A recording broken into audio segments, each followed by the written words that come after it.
Ambassador John Burke sits at his desk in the United States Embassy in Georgetown, Guyana. August 14, 1978. 3 months before Jonestown becomes a mass grave. He's typing a classified cable to Washington. State Department. Urgent priority. The words come fast because he's been rehearsing them in his mind for weeks. People's Temple situation critical. Jones psychologically unstable. Weaponization confirmed. Mass violence risk high. Immediate intervention recommended. He reads it back. Changes recommended to required. Sends it. Encrypted. Priority routing. Should reach Washington within hours. Should trigger immediate response. Should mobilize action. 3 days later the response arrives. 5 words. Evidence insufficient. Continue monitoring situation. Burke stares at the cable. Reads it again. Cannot believe what he's reading. He just told Washington that 900 American citizens are at risk. That Jim Jones is armed and dangerous. That mass death is possible. And Washington's response is continue monitoring. Like he's watching a weather pattern. Not a potential catastrophe. Burke types another cable. More urgent. More specific. More desperate. 6 weeks later, 909 people are dead. And Burke's cables are locked in State Department archives. Classified. Hidden. Forgotten. Until 25 years later when they're declassified. When the world learns that someone warned Washington. That someone saw it coming. That someone tried to stop it. And Washington said wait for more evidence. If you want to understand how warnings become prophecies that nobody believes, subscribe now. Because this story reveals the 3 months when one diplomat tried to prevent mass murder and bureaucracy said no. John Burke arrived in Guyana as United States Ambassador in June 1977. Career diplomat. 30 years in foreign service. Postings in South America. Africa. Southeast Asia.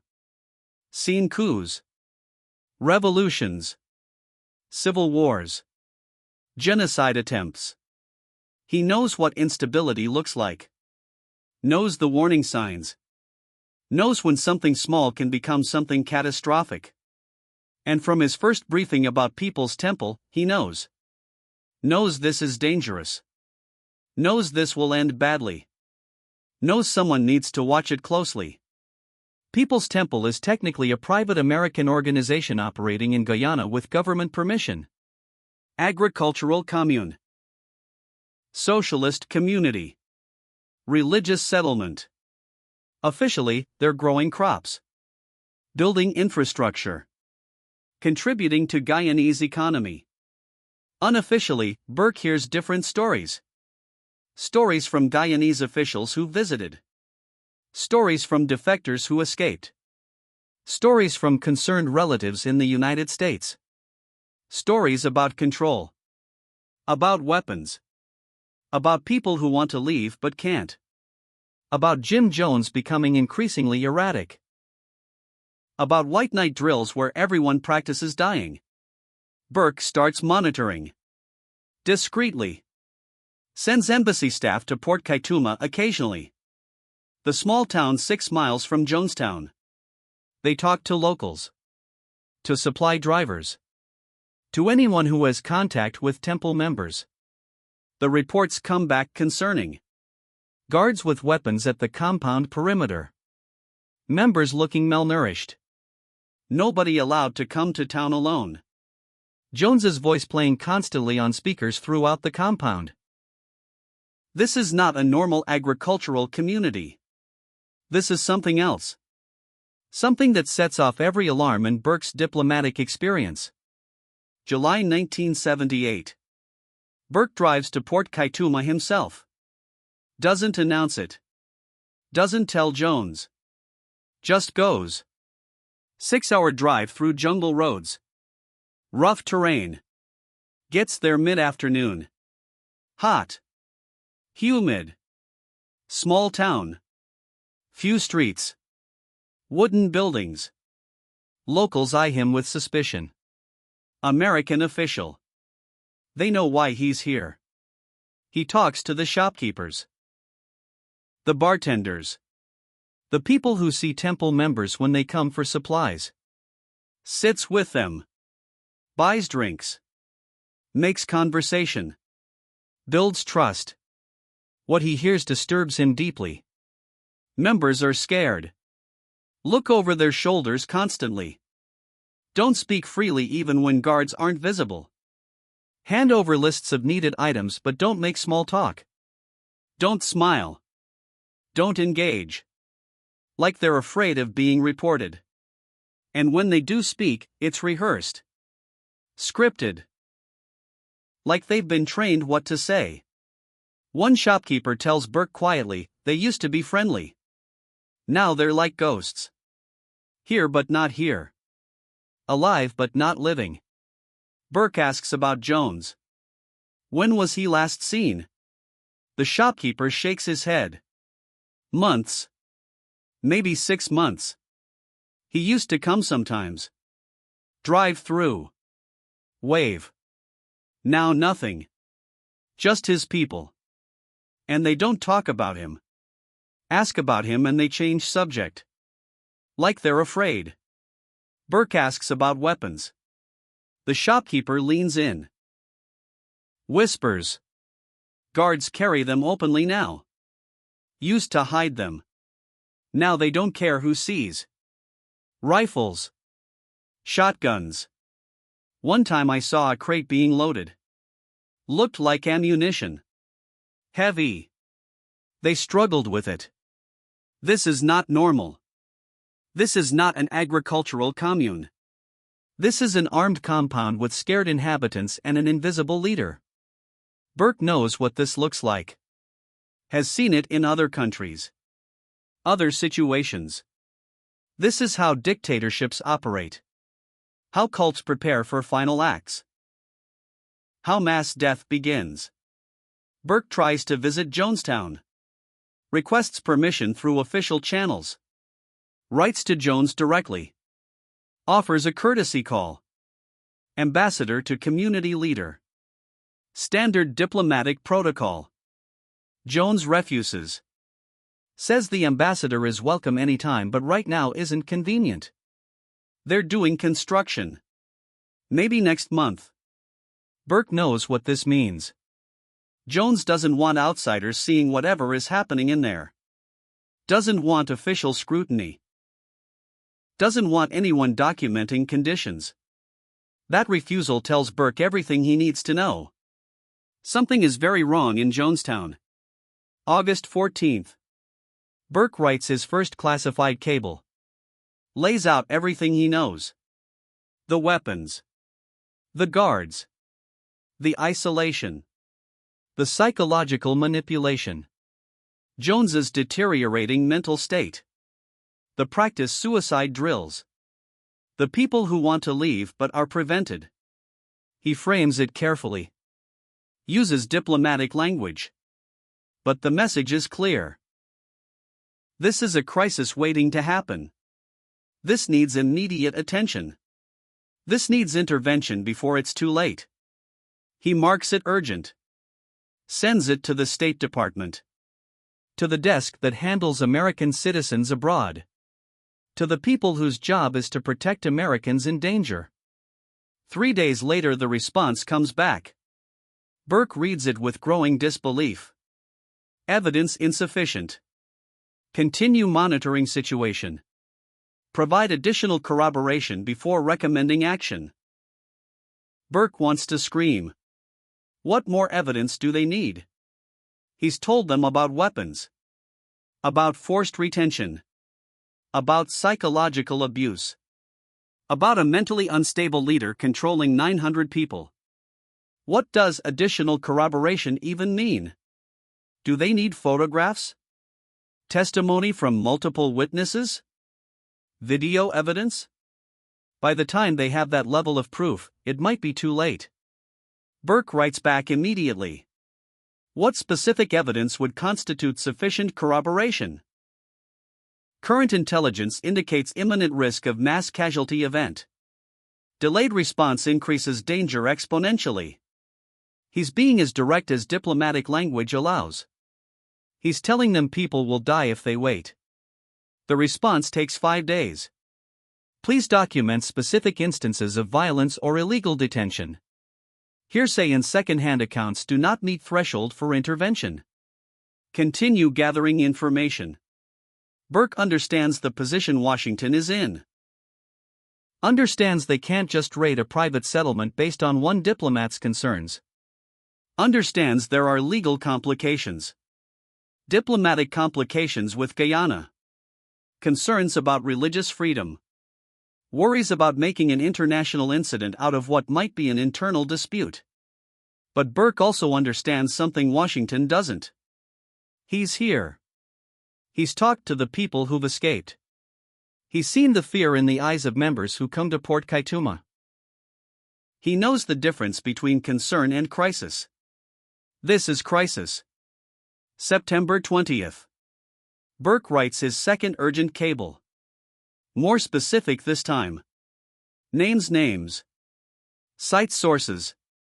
Details instances. Former member Deborah Layton provided sworn affidavit May 78 describing mass suicide rehearsals, cyanide storage, forced retention. Temple defector reported armed guards preventing departure. Guyanese officials express concern about weapons stockpiling. Local witnesses report deteriorating conditions. Jones has not been seen outside compound in 4 months. Radio communications increasingly erratic. This is not speculation. This is documented pattern indicating high probability mass violence event. Burke includes everything. Makes it impossible to dismiss as vague concern. Makes it impossible to say there's no evidence. Sends it urgent priority. The response takes a week. Burke counts the days. Hoping for action. Hoping for authorization to intervene. Hoping for permission to extract Americans who want to leave. The cable arrives September 27th. Your concerns noted. However, intervention in private religious community requires substantial legal justification. Suggest coordinating with Guyanese authorities for welfare check. Continue monitoring and report any concrete evidence of imminent illegal activity. Burke reads it 3 times.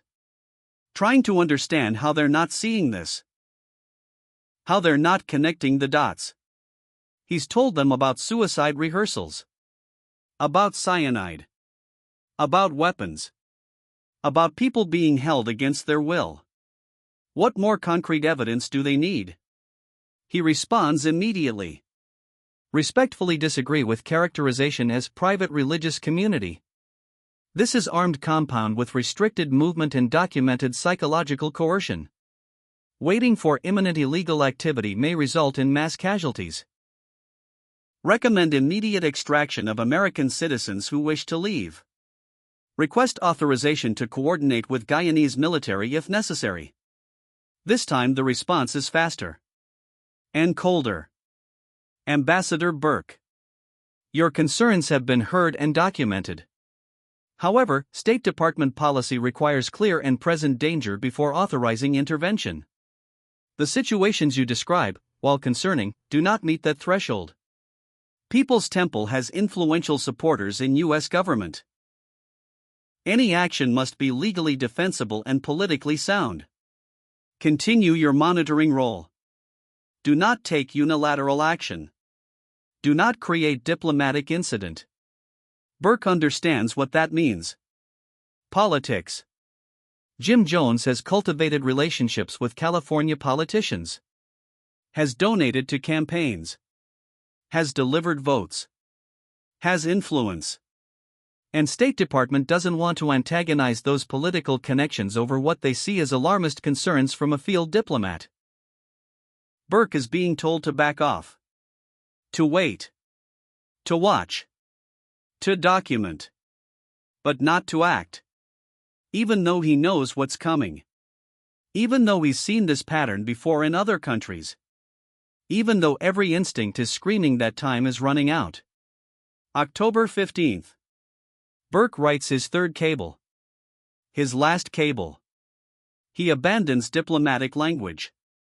Abandons careful phrasing. Abandons any pretense of objectivity. Final warning. Jonestown situation deteriorating rapidly.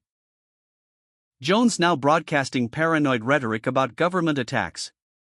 Members being drilled more frequently on suicide protocol. Escape attempts being violently suppressed. This is not theoretical concern. This is observable pattern matching pre-genocide indicators I witnessed in other postings. If we wait for clear and present danger, we will be counting bodies. Recommend immediate evacuation of willing American citizens. Recommend closure of Jonestown compound. Recommend Jones be declared mentally unfit and denied authority over American citizens. This will explode. The only question is when. He sends it. Knows it might end his career. Knows he's violating diplomatic protocol. Knows he's being alarmist by State Department standards. But he doesn't care anymore. 900 American lives are worth more than his career. Worth more than diplomatic niceties. Worth more than avoiding political complications. He's done his job. Reported what he sees. Warned them clearly. Multiple times. With increasing urgency. Now it's on them. On Washington. On the people who make decisions. If something happens, it won't be because nobody warned them. The response comes October 19th. Brief. Final. Ambassador Burke. Your concerns have been noted in your file. However, you are directed to cease alarmist communications regarding People's Temple. If you have specific evidence of criminal activity, report through proper channels. Otherwise, continue routine monitoring without further escalation. This is direct order. Burke sits at his desk. Reads the cable. Feels something break inside him. He's been silenced. Told to stop. Told his warnings are alarmist. Told to wait for criminal activity.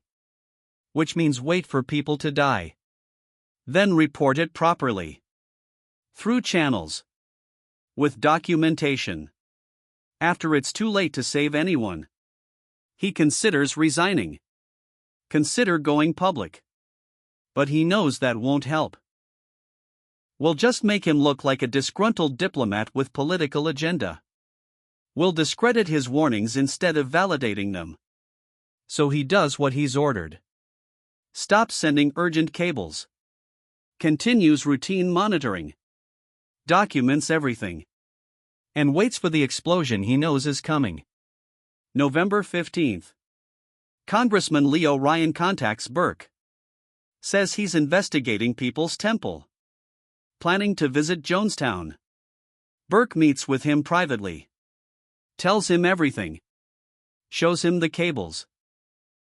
Shows him Washington's responses. Shows him the pattern. Warns him explicitly. Jones is dangerous. Paranoid. Armed. If you go there, take security. Don't go alone. Don't trust anything you see. And have an exit plan. Ryan thanks him. Says he appreciates the warning. Says he'll be careful. But he's going. It's his job. Americans are potentially at risk. He needs to see for himself. November 18th. Burke is in his office when the first reports come.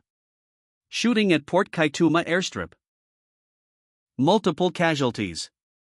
Congressman Ryan down. Burke's blood goes cold. He knows immediately. This is it. This is what he warned about. This is what Washington said wasn't imminent enough to act on. He starts making calls. To Guyanese authorities. To Washington. To anyone who will listen. Reports of mass death coming from Jonestown. Numbers unclear. Could be dozens. Could be hundreds. Could be everyone. The truth arrives in pieces over the next 12 hours. Ryan dead. 4 others dead at the airstrip. And Jonestown. 909 bodies. Mass suicide. Mass murder. Entire community dead. Men. Women. Everyone. The thing Burke warned about. The thing he said was coming. The thing Washington said wasn't imminent. Happened. Exactly as he predicted. 3 months after his first warning. 5 weeks after his final warning. 29 days after Washington told him to stop being alarmist. Burke writes one final cable. November 19th. Not classified. Not urgent. Just a statement for the record. As predicted in cables dated August 14, September 20, and October 15, mass casualty event occurred at Jonestown. 909 American citizens dead. Congressman Ryan and 4 others murdered. This was preventable. This was foreseeable. This was warned. Recommend full investigation of why warnings were ignored. The cable goes into his file. Gets noted. Gets buried. Burke is quietly reassigned 6 months later. Different posting. Different responsibilities. His career continues, but his reputation is marked.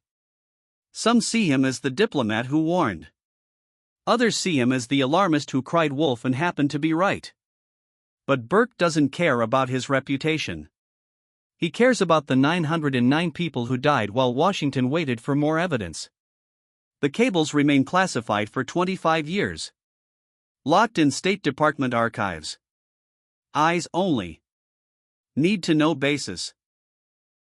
Finally declassified in 2003 under Freedom of Information Act request. Researchers read them with growing horror. Every warning was there. Every prediction accurate. Every escalation noted. Burke saw it coming. Reported it clearly. Asked for intervention. And was told no. Told to wait. Told to gather more evidence. Told to stop being alarmist. And while he waited as ordered, 909 people died. The declassified cables show something else too. Show that Burke wasn't the only one warning. Show that other intelligence came in from other sources. Defectors reporting same things. Concerned relatives reporting same patterns. Even CIA had information about weapons and suicide drills. All of it went through same bureaucratic channels. All of it got same response. Insufficient evidence. Need corroboration. Don't create incident. Wait for clear danger. And by the time clear danger arrived, it came with 909 bodies. That's the tragedy of Ambassador Burke's story. Not that nobody saw it coming. Someone did. Multiple someones. All reporting through proper channels. All following protocol. All doing exactly what they were supposed to do. And the system failed. Not because people didn't care. But because the system required certainty before action. Required proof before intervention. Required catastrophe before response. Burke had instinct. Had experience. Had pattern recognition. But he didn't have bodies. Didn't have crime scene photos. Didn't have the evidence that only exists after the tragedy. So he was told to wait. And while he waited, Jim Jones killed 909 people. Every warning Burke gave came true. Every prediction manifested. Every concern validated. But only after it was too late to matter. Only after the evidence everyone wanted was scattered across a pavilion floor in the Guyanese jungle. Only after the proof required 909 deaths to generate. Ambassador John Burke was right. And being right changed nothing. Saved nobody. Prevented nothing.